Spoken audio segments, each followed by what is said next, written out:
Hello po mga kababayan, magandang gabi po, magandang tanghali at magandang umaga kung saan kayong parte ngayon sa ating mundo. Sana'y nasa mabuting kalagayan po kayo ngayon. Itong topic natin ngayon guys is about sa ating lechon manok griller. Marami po kasing mga griller, mayroon naman tayong mabibili dyan ng mga griller. Pero yung design, yung desired na laki, sukat,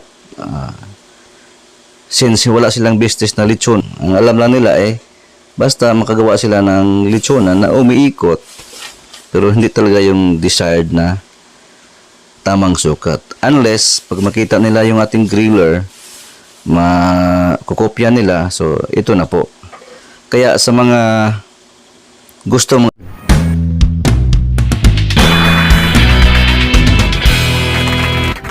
avail sa ating package 1, talagang sinasuggest ko na ito yung kukunin ninyo kasi available naman tayo nationwide. Pwede na tayo mapag-ship out kahit saan. As I said sa previous kong video na mayroon tayong partner din sa lechon business na nagkataon na yung business nila ay forwarding din.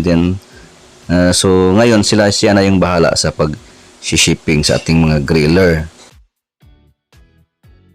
He said, kahit saan pwede niyang i-deliver. So, mayroon na tayong delivery. This week, mayroon ang first delivery natin from here in Cebu to Calamba, Laguna City.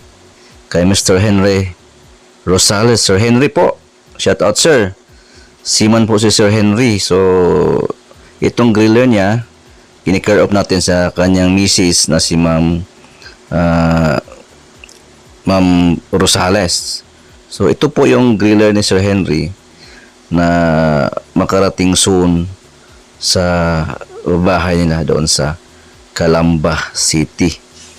So, ang advantage kasi guys ng ating griller ay, as I said, since ito yung negosyo natin, lechon manok talaga, sa tagalan natin for how many years? 12 years na tayo sa negosyong ito. Noong una, bumibili lang tayo kahit saan. Kasi hindi tayo nag-assemble ng griller dati.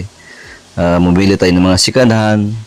And then later on, nasisira, madaling masira. So, bago na naman. So, hanggang tayo pag-assemble na ng sariling gawa natin, sariling design, sariling sukat. Kaya ito, na-perfect na rin natin. Noong una, yung mga gamit natin ay yung mga gamit lang ng mga bisikleta. So,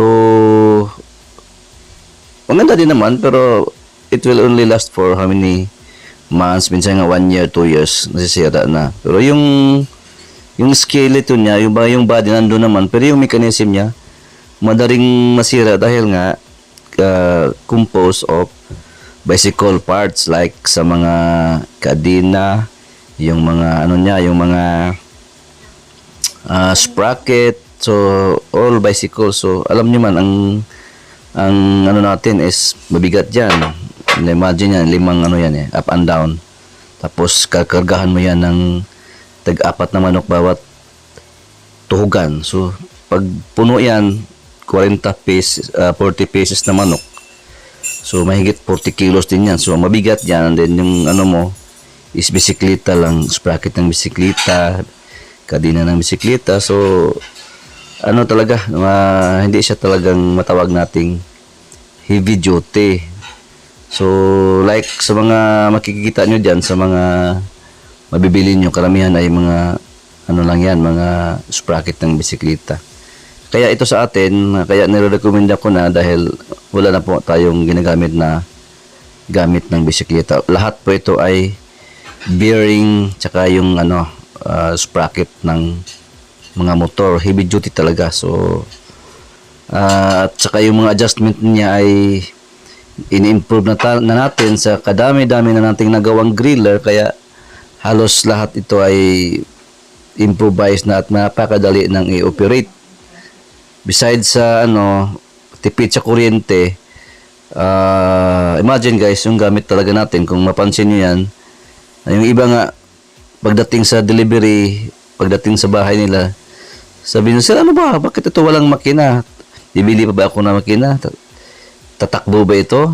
So, tatakbo talaga yan kasi isaksak mo na yan, meron na yung meron na yung plug yan eh. Plug na yan, plug and play.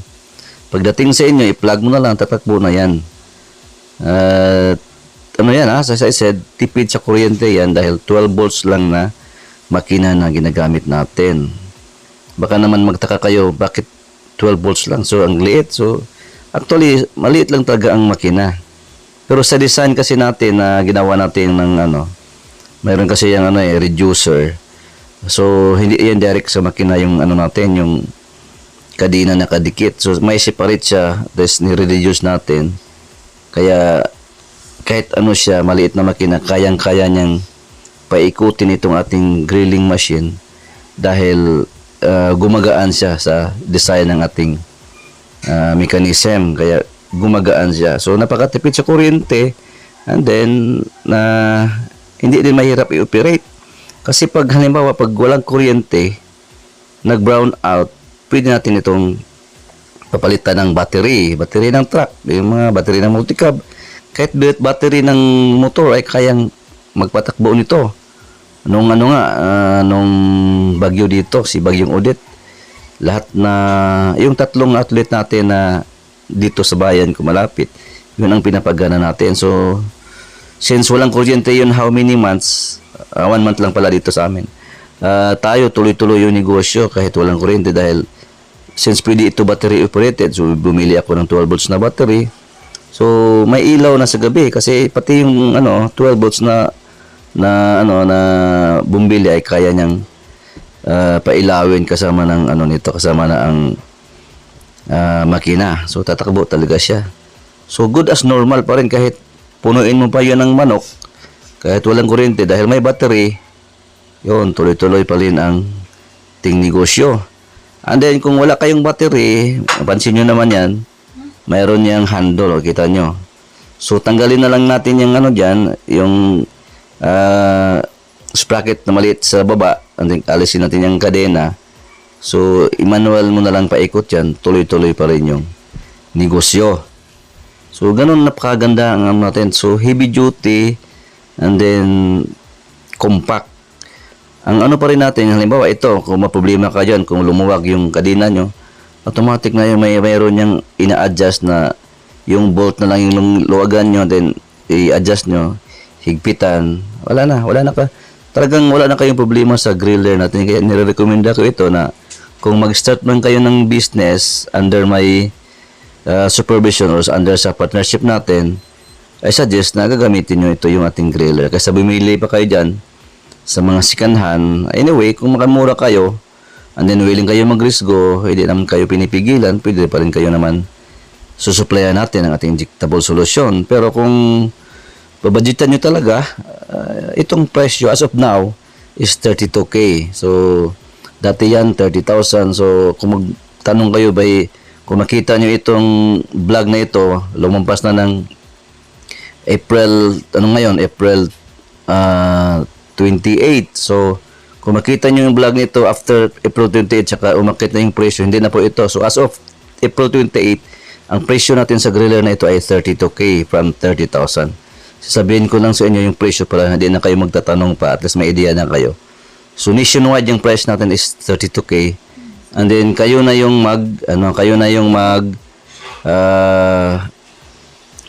magbayad sa shipping fee. Door to door yan, galing yan sa bahay dito. Kinukuha ng ating forwarder at sila na yung bahala magparating dun sa bahay nyo, door to door. So, kung magkano naman yun, ipakompute natin sa ating forwarder, and then malaman nyo kaagad na after, halimbawa, kung gusto nyo talagang bibili, malaman nyo kaagad after a day kasi kukunan ko ng quotation na natin sa ating forwarder, malaman nyo kaagad kung magkano yung shipping fee, door to door. So, 32K, kung magkanong shipping fee door to door, plus mo na yon. Like katulad kay Sir Henry Rosales sa Calamba, Laguna, yung first shipment natin, 32K plus yung 7,000 yung door to door plus VAT. So, nagiging 7,700. So, kinukompute ko nga, mas parang tipid nga dahil ako mismo dito magpapadala, inter-island lang dito sa Cebu, mahigit 3,000 yung ko. mabayad, mayroon pa mga tips, mayroon pang gasolina. So, dami yung pang bayaran sa pier kasi pag hindi ka mag-tip doon sa pier, nako, ang tagal, parang hindi umuusad yung kargamento mo. So, ngayon, sa forwarder natin, yung Calamba, Laguna hanggang from Cebu to Calamba, madali na lang kasi wala na tayo, hindi na hassle sa part natin, sa akin, saka part nyo kasi kung door to pier, kayo pang pupunta diyan sa pier ng Manila. So ngayon, pupunta from here sa bahay namin hanggang doon sa bahay nyo, hassle free na tayo. So at least kung willing kayo magbayad sa shipping fee, kung magkano yung i-declare ng ating forwarder. So ang kulang nito, since na ito, ay makita nyo naman, steel plate, tapos lahat steel din. Yung tuhugan natin ito is stainless 304 po ito. So food grade. And then ang kulang nito is kayo na lang maglagay ng bricks, yung clay, yung 4x8x2 design talaga yan. Kasyang-kasya yan dyan. Ilay nyo lang yung flooring and then sa gilid. Para lang kayong nag-install ng tiles. Tsaka madali lang. Dahil ang design nito ay parang ganun na lang. Madali lang maglagay. Di talaga natin lagyan ng bricks yan dahil napakabigat. Tsaka masisira din, matatanggal yung mga bricks along the way. So, kayo na yung maghanap ng griller dyan sa mga area nyo. Marami naman yan kahit saan-saan yung mga So, yung mga nagbibinta ng mga pots, yung mga clay, ceramics, marami yan. Na yan, yung bricks na yan, napaka-importante din para lalong tumatagal ang ating griller. Actually, makapal naman yan ang ating steel, 1.2 yan, pero kailangan pa natin lagyan ng bricks, or kung wala kayong bricks dyan, layout lang nyo ng mga 2 inches ng lupa or concrete, katulad ng mixing ng hollow blocks sa gilid at sa flooring para lalo pang tatagal ang ating griller. And then, huwag yung masyadong concrete na parang simento na talaga na hirap na rin tanggalin kasi baka pag mag-transfer kayo, ang bigat-bigat na, ang hirap na dadalhin. And then regarding sa price po natin, sa mga mag-o-order, automatic na yan, mag-down kayo ng 50%. And then yung balance, bago natin ipadala, bayaran nyo para mapadala ko na. Ayoko ring magdagdagan pa ng maraming saka gusto ko, bago natin i-ship, bayad na kayo para yung sisingilin nyo, yung na lang, bali yung last payment nyo, yung delivery na lang kasi COD, doon kayo magbayad sa inyo pagdating ng ating griller. Bali yung shipping fee na lang ang babayaran nyo pagdating sa inyo. Sana'y nagkaintindihan tayo dyan about sa payment kasi ayoko ring maniningil pa na nandun na sa inyo. Gusto ko babayaran nyo lahat muna bago ko i-bill para isang isang usapan na lang tayo. Ayaw kong parang nag-aalanganin na ako. And then sa side nyo naman, kung talagang natatakot kayo, wag na lang kayo mag-order. Kung natatakot kayo mag-scam, wag na lang kayo mag-order kung hindi kayo nagtiwala sa akin. So sa akin na dito, yung seryoso, gustong mag-business sa atin. Anyway, hindi lang naman dyan natatapos yung natin kasi as I said, itong price na ito, kasali na yun doon yung mga advices natin, yung mentoring natin. Kaya kung natatakot kayo na gano'n lang, 32K lang, mayroon pa naman tayong advices, mayroon pa naman tayong mentoring. Huwag na lang kayong mag-alanganin pag hindi kayo nagtiwala kay Food Daddy. At so far naman, sa dami nang nag-order na, siguro sobra na 100, mahigit na siguro yung napadalhan natin nationwide. Wala naman tayong nagrabyado, kaya sa magtiwala lang. At saka as I said, hindi naman dito natatapos sa griller ang ating business kasi tuturuan ko pa naman kayo. So kung natatakot kayong magbayad in full, paano ko naman kayo tuturuan sa iba pang mga natin, secret sa business. So tiwala lang para tuloy-tuloy yung negosyo natin. As I said, partnership tayo, mayroon tayong supply na injectable solution. While nagnegosyo kayo, tuloy-tuloy pa rin yung supply natin ng injectable solution. So huwag kayong matatakot, huwag kayong mag-alanganin, sa tiwalaan lang tayo.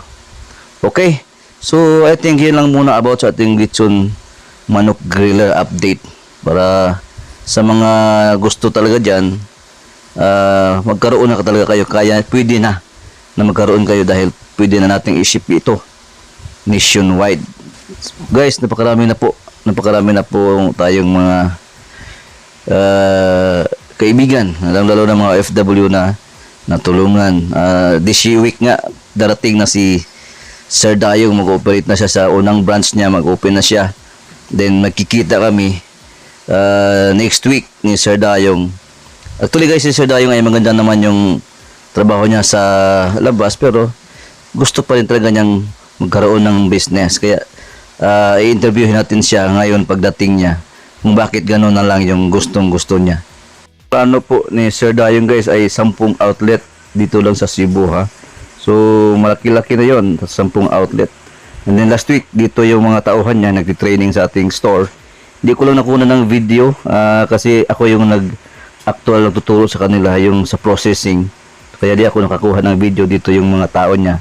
Tsaka yung misis ni Sir Dayong. So next week darating si Sir Dayong from Malaysia eh. So dating siya dito kasi mag-opening siya. And then kausapin natin guys. Hingi tayo ng ano sa kanya ng kung bakit gusto niya magkaroon pa ng negosyo na super laki naman ang siguro yung kinikita ni Sir Dayong doon.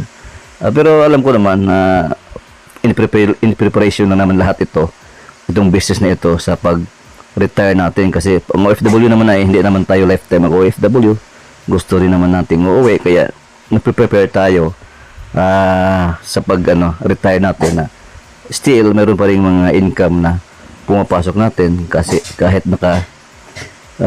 nandito na tayo sa Pinas, kahit wala tayong trabaho dito, at least yung pumapasok na kita natin ay galing na sa negosyo. At least mas maganda na rin na i-manage mo na yung sariling business mo, kasi doon sa labas tayo nang ma-manage sa mga negosyo ng ating mga amo. So dito ngayon pagbalik, at least meron ka ng negosyo, tayo na yung manage at sariling atin na rin yung negosyo. So lahat naman siguro nangangarap na magkaroon ng negosyo. So ito na po guys yung mga nagpaplano. Ito na po yung chance natin, share ko itong business na ito para magkaroon tayo lahat, magtulungan lang para unlad po tayo.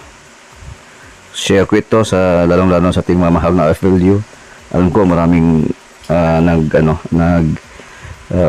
kagustong magkaroon ng sariling business. So ito na po yung chance nyo guys. I-PM nyo lang ako, mayroon tayong number dyan sa last part of my videos. Kontakin nyo lang ako, at then willing po tayong i-share sa inyo itong ating business. Okay, maraming salamat ulit, at sa mga bago lang sa ating channel, huwag nyo kalimutan mag-like, share, and subscribe, at huwag nyo kalimutan ang bell para every time mayroon tayong video, updated po kayo. Maraming salamat po. Bye bye.